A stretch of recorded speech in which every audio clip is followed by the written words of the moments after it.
2013 সাল থেকে আমি বিএনপিতে ফাইনালভাবে যোগদান করি। যোগদান করার পর আল্লাহ হাসানুদ্দিন সরকার মামলা খায়। এই হঠাৎ করে আমার নামে মামলা দিচ্ছে সমস্যা নেই, জামিন টামিন নিয়ে আমি রাজনীতি করছি সারা জীবন। পরে 2018-তে একটা নির্বাচন হয়, বিএনপি সেই নির্বাচনে যোগদান করে আওয়ামী লীগ সরকার অধীনে।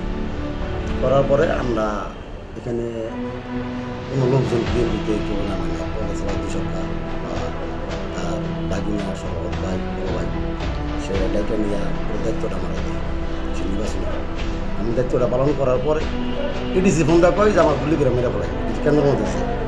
তারপর আমরা রিস্ক নিয়ে যাই, আলহামদুলিল্লাহ আমরা ভালো একটা রেজাল্ট করছি। করার পর থেকে আমার নামে পরপর 5টি মামলা দেয়। আমার বাসাতে জোর করে ধরে নিয়ে গিয়া বলে যে আমার রাস্তা থেকে দিয়েছে, আমার 2টা মামলা দেয় দিয়ে চালান করে। একটা দিল পেট্রোল, একটা দিল আমি গিয়ে ককটেল 10টা আমারগুলো ব্যাগে পাইছেন। বাসাতে ধরে নিয়ে গেছে। নিয়ে যাওয়ার পরে আমি 1 মাস জেল কাটার পরে আসি। আসার পরও আবার এই যে খালেদা জিয়া রায়ের উপলক্ষে আমার আবার হয়রানি করে, আমার বাসায় পায় না। একদিন একটা ঘটনা বলে ছোট্ট একটা, আমি ঠিক বাইরে থেকে 9:30 বাজে বাসার ভিতরে ঢুকছি। প্যান্টটা খুললে শুধু লুঙ্গিটা পড়তেছে, এই টাইমে ডিবিয়ে বাইরে আমার কাছে এই প্যান্টটা লুঙ্গিটা কিট্টু না দিয়ে প্যান্টটা এই লুঙ্গিটা ধরে আর লেগে এই একটা কলা নিয়ে বাইতে বার হয়ে গেছি।